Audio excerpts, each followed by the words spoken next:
Sir मेरा सबसे पहला सवाल ये है कि आजकल बच्चों में ये ADHD, ऑटिज्म, ब्रेन ट्यूमर बहुत ज़्यादा बढ़ रहा है, क्या वजह है इसके पीछे?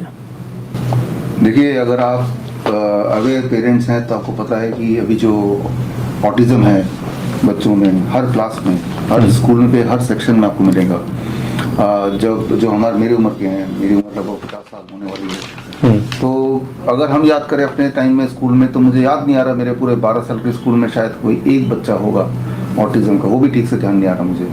तो उन जो लोग आज से मान लो 30 साल पहले, 20 साल पहले, 40 साल पहले याद कीजिए, ऑटिज्म का शब्द ही हमने नहीं सुना था।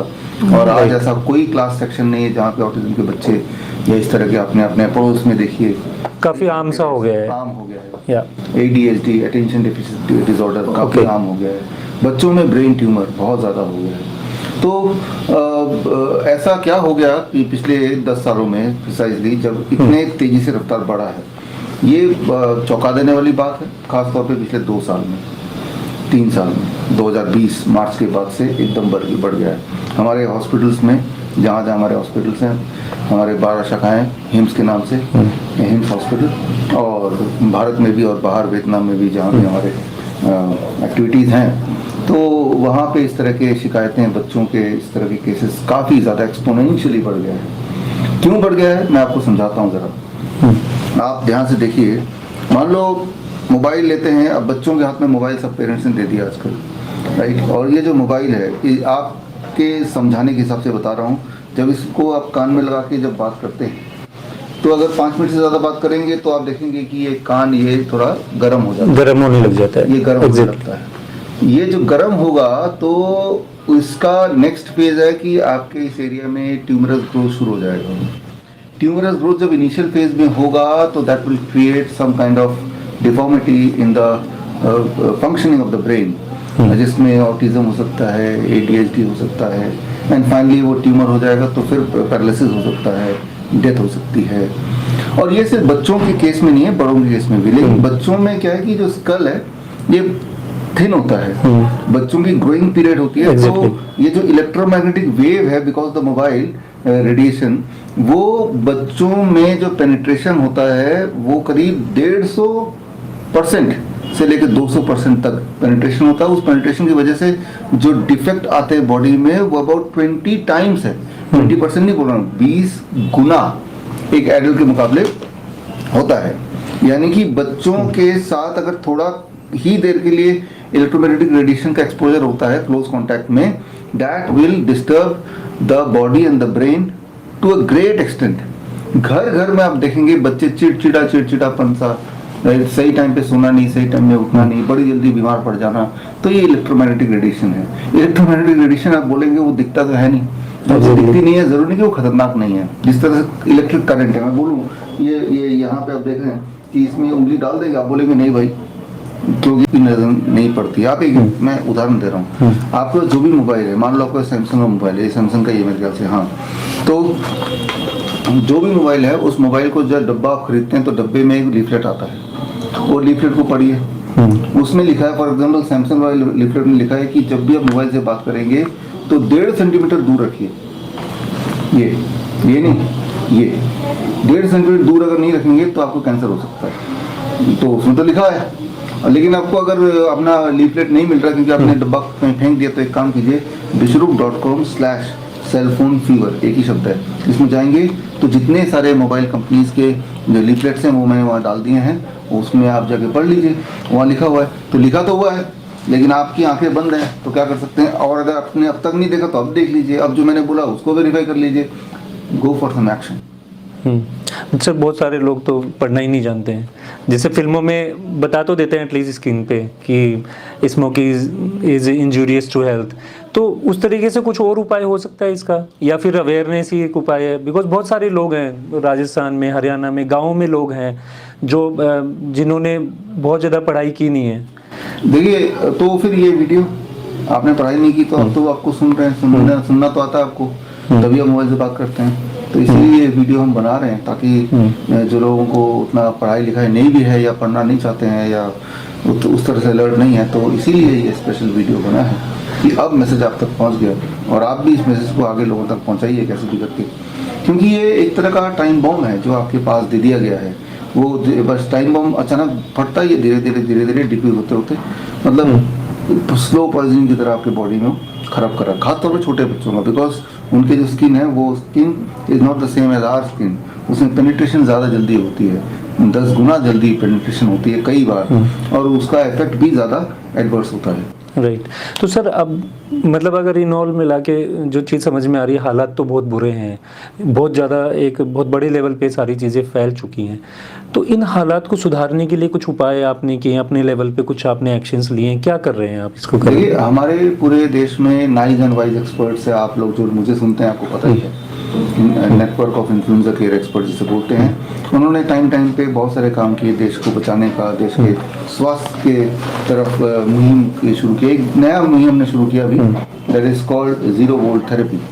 जीरो वोल्ट थेरेपी एक लाइन में बोलता हूँ, किसी और वीडियो में इसको डिटेल में लेंगे, पहले भी लिया था नेशनल के वीडियो में, कि अगर आप अपने बॉडी को जीरो वोल्टेज में रखते हैं, जैसे इस वक्त मैं बैठा हूँ आप बैठे हैं, हमारा वोल्टेज जीरो नहीं है, ये सारे इलेक्ट्रोमैग्नेटिक फील्ड से हमारा वोल्टेज कुछ ना कुछ आ रहा है, इस वक्त मेजर कर सकते हैं वो, लेकिन अगर हम अपने वोल्टेज को जीरो कर लें यहीं बैठे बैठे, तो ये जो इफेक्ट हमारे ऊपर बॉडी में नहीं पड़ेगा या बहुत मिनिमाइज होकर पड़ेगा। तो जीरो वोल्ट थेरेपी हमने एक ट्रेनिंग कोर्स हमने लॉन्च किया है, और ये 1 महीने का ऑनलाइन ट्रेनिंग है जीरो वोल्ट थेरेपी, और इसके लिए bishwaroop.com BISWAROOP.com/ZVT ये करेंगे तो आप उसमें ऑनलाइन आ जाएंगे। ये वियतनाम की research institute of complementary health sciences के माध्यम से आपको सर्टिफिकेशन होगा। तो इसके बाद आप जीरो वोल्ट तो रानी है, फिर क्यों डर रहे हैं? लेकिन आपको पता है क्योंकि आपने एक आध बार करंट खा चुके हैं, सबके सब जो लोग मुझे सुन रहे हैं। तो इलेक्ट्रोमैग्नेटिक फील्ड क्या होता है, किस तरह से वो काम करता है, इसको समझने की कोशिश करते हैं। ये EMF टेस्टर मेरे पास है, इलेक्ट्रोमैग्नेटिक फील्ड टेस्टर, आप देखिए। अब ये 0 दिखा रहा है, मैं इसको पास ले जाता हूँ। अब यहाँ पे पास ले आया, इसको सेंस कर रहा है। अब ये सेंस करते करते ये जब लाल जो वार्निंग आया, इस वार्निंग का मतलब ये है कि ये डेंजर जोन में है। मतलब इतने लेवल का इलेक्ट्रोमैग्नेटिक फील्ड अगर आपके बॉडी में आएगी, जाहिर सी बात आ रही है बिकॉज हम दोनों बैठे हैं, हालांकि थोड़ा दूर बैठे हैं, तो थोड़ा और पास चले जाएंगे तो ये वाली इलेक्ट्रोमैग्नेटिक फील्ड हमारे बॉडी में आएगी। और AC तो अभी बंद है, तो AC में 0 होगा, जबकि ये चालू है, इसमें इलेक्ट्रिक फील्ड है, तो दिस इलेक्ट्रोमैग्नेटिक फील्ड। और ये फोन्स में भी होता है, जितने भी गैजेट्स हैं उसमें भी होता है। फोन में भी है ये, जैसे फोन रख दिया मैं इसमें, अब अगर देखें या फोन में आप देख रहे हैं ये मैग्नेटिक फील्ड है, ये इलेक्ट्रिक फील्ड है, ये दोनों के दोनों हैं इसमें। लेकिन अगर ये फोन अगर चलने लगेगा, मान लो मैं आपको फोन करता हूँ, आप मुझे फोन करते हैं, तो ये एकदम से डेंजर जोन में आ जाएगा। तो जब आप किसी से बात करते हैं तो फोन चल ही रहा होता है, तो ऑलरेडी डेंजर जोन में होता है, राइट। तो पिछले 2-2.5 साल में जबकि बच्चे घर पे ही रहे थे, तो बच्चों के हाथ में गैजेट दे दिया गया, ऑनलाइन क्लासेस शुरू हो गई, बच्चे के पास मोबाइल आ गया, लैपटॉप आ गया, तो बच्चों को यूं मान लीजिए कि बैठे बिठाए टाइम बॉम्ब। यूं मान लो कि बच्चे को दिन में आप 10 सिगरेट पीने के लिए मजबूर कर दें, तो जितना बॉडी में डैमेज होगा उतना डैमेज इस ये खिलौने की तरह दिखने वाला मोबाइल से बच्चों को हो रहा है हर पल। और आप देखेंगे इवन जो आजकल मान लो जो वर्किंग क्लास तो छोड़िए, इवन लेबर क्लास में जो मजदूर होते हैं वो भी अपने बच्चों को आजकल ना जाने कैसे मोबाइल उनके हाथ में भी मैं देखता हूँ, सड़क पे बच्चों के हाथ में रहता है, वो उसमें गुम रहते हैं। सर मैं इसके निवारण के बारे में तो पूछूंगा, ये जो भी प्रॉब्लम्स हैं, लेकिन मुझे एक चीज़ समझ में नहीं आती, पेरेंट्स को देखा है मैंने 6 महीने के बच्चे को फीड करा रहे हैं, तो मोबाइल के बगैर वो फीड नहीं करते। ये ऐसा दौर क्यों चल पड़ा है, क्या रीज़न है इसके पीछे? कन्वीनियंस है, उनको सिर्फ ये पता है कि इससे कन्वीनियंट आसान है, बच्चों का अटेंशन भी मोबाइल की तरफ, माँ भी एंगेज्ड है। प्रेगनेंसी के दौरान जो मदर्स मोबाइल के साथ ज़्यादा रहती हैं, उनके बच्चों का एक तो मिसकैरेज ज़्यादा होता है, उनके बच्चों में ऑटिज्म ज़्यादा होता है, उनके बच्चों में डायबिटीज टाइप 1 या ऑटोइम्यून डिजीज ज़्यादा होता है, उनके बच्चों की ग्रोथ गड़बड़ होती है। तो ये सारी चीज़ प्रूवन चीज़ें हैं, ये कोई नई बात नहीं बता रहा हूँ, this is already a proven science, right. तो लेकिन ये बात उनको शायद नहीं पता, उनको सिर्फ ये पता है कि इट इज कन्वीनियंट, राइट। एक 5 साल के बच्चे को मोबाइल पकड़ा दो, वो पूरा दिन डिस्टर्ब नहीं करेगा, वो उसी में लगा रहेगा। जितना कि खिलौने से ही बच्चा बोर हो जाता है, लेकिन मोबाइल से कभी बोर नहीं होता। तो ये कारण है, अगर पेरेंट्स चाहते हैं कि उनके बच्चे को ऑटिज्म ना हो, या फिर उनके बच्चों को ADHD, ब्रेन ट्यूमर, इस तरह की डेडली बीमारियां ना हो, तो उनको इस तरह के इलेक्ट्रोमैग्नेटिक रेडिएशन से बचना पड़ेगा। खास तौर पे याद रखिए, बात करते वक्त तो ठीक, लेकिन रात को जब सोते हैं, आप सोचिए ज़्यादातर लोग जो सुन रहे हैं, तब ये मोबाइल कहाँ रहता है, आपके बिल्कुल करीब रहता है। रात भर जब सो रहे हैं तो इलेक्ट्रोमैग्नेटिक रेडिएशन आपके आसपास है, राइट। तो पूरी रात भर जब सोते हैं, उसी वक्त बॉडी तो रिपेयर मोड में बॉडी जा ही नहीं पाएगी, that becomes even more dangerous. दिन में रेडिएशन से उतना खतरा तो है ही है, लेकिन रात को खतरा कई गुना बढ़ जाता है जब आप सो रहे होते हैं और तब भी रेडिएशन के घेरे में होते हैं। सो ये है कारण। इसका उपाय क्या है सर, मतलब कैसे बचा जा सकता है, या मतलब इनसे दूर रहना ही एक उपाय है? आज ये हमारे मतलब देखा जाए तो आम जीवन की, चाहे वो बिजनेस वाले लोग हों, चाहे नौकरी पेशा वाले लोग हों, चाहे गृहिणी हों, चाहे स्टूडेंट्स हों, सबके लिए ये बहुत एक लाइफ लाइन सी बन गई है, ज़रूरी भी हो गया है, मतलब कि बिना फ़ोन के आपका काम ही नहीं चलेगा। आपको चुनना पड़ेगा, हेल्थ या फोन, राइट, या फिर यूं चुनने, वेल्थ या हेल्थ चुनना पड़ेगा, या हेल्थ या करियर। अगर आपको करियर मोबाइल से ही मिल सकता है तो आप एक पेरेंट, आप सोचिए कि एक तरफ है कि आपका बच्चा मंदबुद्धि बन जाएगा लेकिन उसको डिग्री हासिल कर पाएगा, दूसरा कि वो हेल्दी बिल्कुल रहेगा, स्वस्थ रहेगा, लेकिन डिग्री नहीं रहेगा, तो आप क्या चुनेंगे, राइट। या आपका बच्चा रहेगा ही नहीं, वो तो ब्रेन ट्यूमर है, वो तो ब्रेन डेड हो जाएगा, राइट।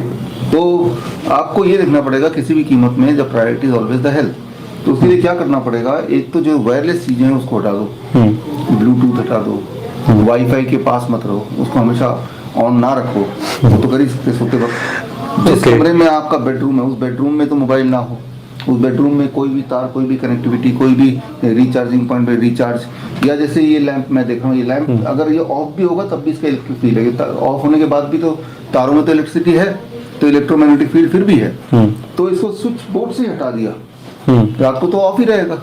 तो स्विच बोर्ड आपके जितने भी हैं कमरे में, रात को सारे प्लग्स को आउट कर दो, जो प्लग काम में पंखा उनका एक चल रहा है वो अलग बात है, राइट, लेकिन जो चल नहीं रहा, लेकिन अपने स्विच बोर्ड पे लगा हुआ है, चार्जर चार्जिंग पॉइंट पे लगा हुआ है, तो इलेक्ट्रोमैग्नेटिक फील्ड फिर भी कर रहा है, हालांकि चार्ज नहीं भी कर रहा है, मोबाइल लगा नहीं उससे, तब भी कर रहा है। हाँ, लोग छोड़ देते हैं, मतलब छोड़ ही देते हैं, फोन निकाला वो स्विच ऑन रह गया, तो ये तो केयरलेसनेस हुआ।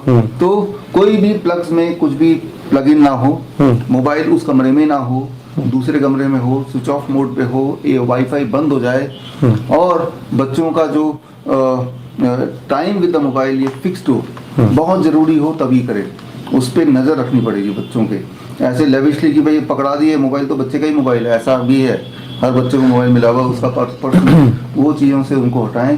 तो ये काफ़ी चैलेंजिंग है सर, बट क्या है ना, वर्क फ्रॉम होम कल्चर शुरू हो गया, वाईफाई कितना बंद करेंगे। पेरेंट्स से पूछिए जिनके बच्चों को ADHD हो गया है, हो गया है, उनको अगर बोला जाए कि आपको एक और मौका दे रहे हैं कि आप फोन हटा लेंगे तो ये बच्चा एक रात में ठीक हो जाएगा। आप पूछिए चैलेंजिंग ज्यादा क्या है, ADHD ऑटिज्म के बच्चे को संभालना जीवन भर, जो अपने आप को नहीं संभाल सकते, या इस तरह की चीजों को दूर करना, दोनों में से एक चूज कर लीजिए, जो आपको आसान लगे वो कर लीजिए, दोनों में से एक तो होना ही है। अगर आप मोबाइल को दूर नहीं करेंगे तो कहीं ना कहीं किसी न किसी रूप में उसका रिपरकशन तो दिखना ही दिखना है, वो दिख भी रहा है। बट सर, ये जैसे आप बता रहे हैं कि जितने भी इलेक्ट्रिक गैजेट्स होते हैं, और खासकर मोबाइल सबसे ज़्यादा यूज़ होता है, रेडिएशन इतनी बड़ी प्रॉब्लम है, गवर्नमेंट क्यों नहीं हमें इंडिकेशन देती है? सिगरेट के बॉक्स पे लिखा होता है, अल्कोहल के यूज़ पे लिखा होता है, जितने भी हार्मफुल चीज़ें होती है उस पर लिखा, एटलीस्ट मेंशन किया होता है। इसमें ऐसा मैसेज क्यों नहीं देती है गवर्नमेंट कि ये हार्मफुल है, इससे थोड़ा बच के रहना ज़रूरी है? आप देती है, लेकिन इतने फाइन लफ्जों में